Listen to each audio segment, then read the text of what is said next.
이제 막 신입생이 되어 지방에 있는 대학교에 다닐 때 친해진 친구와 있었던 일입니다.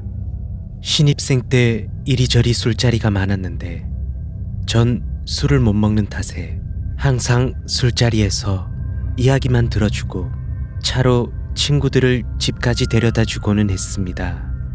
사건의 그날도 술자리를 끝내고 친구 3명을 태우고 집에 데려다 주는 중이었습니다.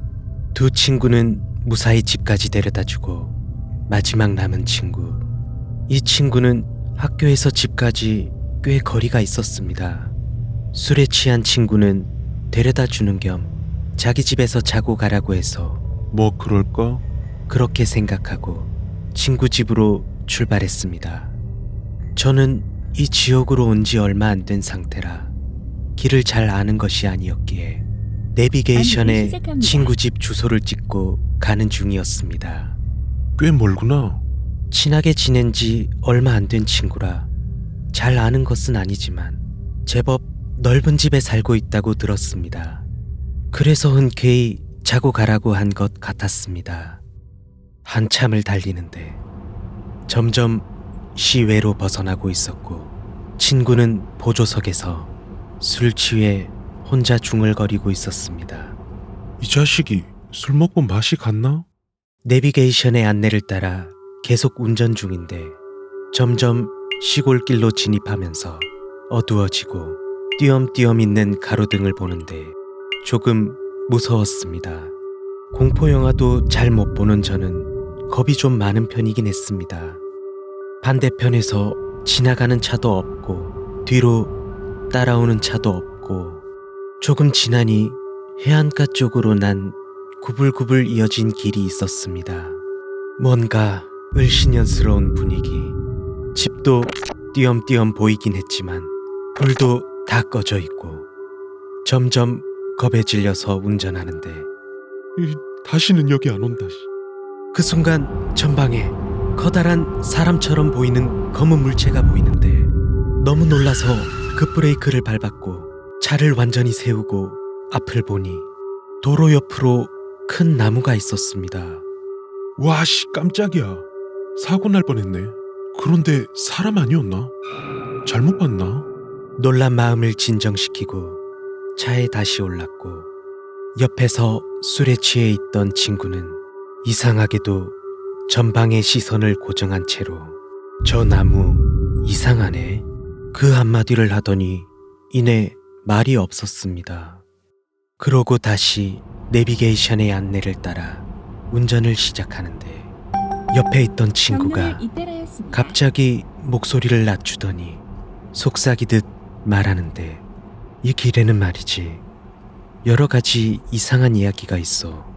전 괜히 술 취한 놈한테 무섭다고 내색하기에는 사실 좀 그래서 최대한 차분하게 뭔데? 뭐야? 무슨 이야기야? 어째서인지 고개를 숙이고 잠시 입을 다물고 있었습니다. 계속해서 해안가를 따라 이어진 도로를 주행 중이었는데 그때 조용히 있던 친구가 무서운 이야기 하나 해줄까? 무슨 괴담을 생각하느라 조용히 있었구나 싶었습니다. 속으로는 그만두라고 말하고 싶었지만 왠지 자존심이 상해서 저는 그래? 어디 한번 해봐. 라고 말해버렸고 친구는 고개를 숙인 채로 이야기를 시작했습니다. 나도 할아버지가 해준 이야기지만 우리 집은 오래전부터 대대로 이곳에 있던 집이었거든. 그런데 넓은 마당에 이상한 큰 돌이 있는데 그 아래에 어린애가 묻혀 있다고 하더라고. 할아버지 말에 따르면 그 어린애가 우리 집을 대대로 지켜줬대. 그 대신 화가 많아서 항상 그 주변과 돌을 깨끗이 닦아야 했대. 나는 할아버지 할머니께서 매일 그 주변과 돌을 닦는 걸 봤지만 처음 어릴 때 아무래도 그 이야기를 못 믿겠더라고. 그래서 당시 초등학교 때 살아계셨던 증조 할아버지한테 여쭤본 적이 있었어. 친구는 담담히 혼자 이야기를 계속 이어나갔습니다. 괴담치고는 상당히 이상한 이야기였습니다. 그때 증조 할아버지의 이야기를 듣는데 어린 나한테는 정말 생각도 못할 정도로 옛날 이야기라서 나는 그게 사실이라고 단순히 믿어버렸어. 어린애라는 건 말이야, 우리 집을 대대로 지켜온 수호신 같은 거라더라. 그런데 왜 묻혀있는지 궁금했었어. 그래서 왜 묻혀있던 거예요? 라고 물어봤었어. 거기까지 들었을 때 전방에 또다시 사람처럼 보이는 물체가 보였습니다. 이번에는 속도를 늦추고 천천히 지나가는데 아까 봤던 나무와 비슷해 보이는 나무가 또 있었습니다. 순간 뭔가 등골이 오싹했습니다. 주변을 살펴보는데 여기 지나온 길 아닌가? 내비게이션을 따라 계속 왔을 뿐인데 내 착각인가? 그 순간에도 담담하게 이야기를 이어나가는 친구는, 증조 할아버지는 양손을 모으고 눈을 감은 채 나한테 이야기하셨는데 아주 옛날에 할아버지 자신도 본 적이 없는 집안 어르신이 복을 부르는 아이라고 해서 집에 데려왔었대. 그 아이가 온 뒤로 집은 번창했지.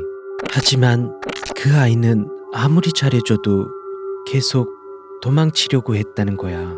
그래서 그 아이를 데려온 어르신이 칼을 뽑아 그 아이를 죽이고 묻었다고 하더라고. 저는 머리가 어질어질해지기 시작했습니다. 아니, 어린애한테 그런 이야기를 한다고? 이 내비는 잘 작동하고 있는 게 맞나? 잘 모르는 동네다 보니 올바르게 가고 있는 건지도 모르겠고, 친구를 슬쩍 보니 계속 고개를 숙이고 이야기를 이어나갔습니다. 그 후로 우리 집안은 장사로 번창했지만 집안에서 태어난 아이가 일찍 죽거나 원인 모를 병으로 사람들이 하나씩 죽는 일도 잦았대. 증조 할아버지 말로는 그 아이는 복을 가져오는 동시에 우리 집안에 재앙을 가져왔다고 하더라고. 그래서 그 분노를 가라앉히기 위해서 그 돌을 소중히 해야 한다는 거야. 왠지 그만 듣고 싶었습니다. 이제 그만하면 안 될까? 정신 차리고 집으로 가는 길이 맞는지 좀 봐줘. 내비게이션이 이상한 건지 나도 처음 오는 길이라 잘 모르겠어.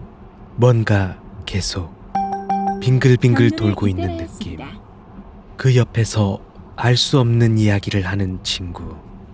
문득 처음 친구가 했던 말이 떠올랐습니다. 이 길에는 말이지, 여러 가지 이상한 이야기가 있어. 이 길에 대한 이상한 이야기는 또 뭘까? 친구는 계속 이야기를 이어나갔습니다. 그런데 말이지, 이 이야기가 얼마 전에 생각이 났던 거야.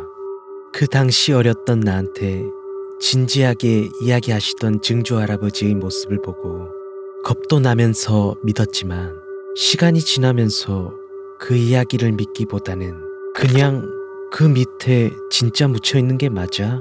라는 호기심이 생기더라고. 그만! 이제 그만하자. 부탁한다. 그렇게 해안가 길을 따라 계속 주행 중이었는데 전방 150m 앞 목적지 도착입니다. 내비게이션에서 목적지가 얼마 안 남았다는 목소리가 들렸습니다. 여기가 너희 집 근처야? 전방 50m 앞 목적지 도착입니다. 주위를 보는데 띄엄띄엄 보이던 가로등도 안 보이고 오로지 자동차 헤드라이트로만 도로를 밝히며 주행 중에 뭔가 섬뜩한 느낌이 들어서 브레이크를 밟고 차를 세웠습니다. 차에서 내려서 앞을 보는데 바로 앞은 부둣가 앞 절벽, 바다. 차 안의 내비게이션은 계속해서 전방 10m 앞 목적지 도착입니다. 전방 10m 앞 목적지 도착입니다. 그 순간 친구가 고개를 들며 빨개진 눈으로 절 똑바로 바라보며 이야기하는데, 나 어제 그 돌 밑을 파봤거든. 분위기가 이상한 친구는, 그래 이상하지. 이 아이가 너랑 같이 오지 않았다면 좋았을 텐데. 그 뒤 전 기억이 없습니다. 정신을 차리니 해가 뜨기 시작할 무렵 부둣가 주차장에서 친구와 차 안에서 자고 있었고, 술이 덜 깬 친구는 눈을 뜨더니 밤에 있었던 일을 기억하지 못하고 있었습니다. 그래서 있었던 일을 이야기해 주니 손을 벌벌 떨며 그대로 차에서 내려 집으로 돌아갔고, 얼마 지나지 않아 들려오는 친구의 소식은 교통사고를 당해 휴학을 했다고 했습니다. 그 사건이 있고 난 뒤로 제 생각엔 당시 그날 상관없던 제가 친구와 있었기에 무사히 넘어갈 수 있었다고 생각했습니다. 그렇다면 그날 차에서 저에게 그 이야기를 하던 사람은 술에 취해 친구가 한 이야기였던 걸까요?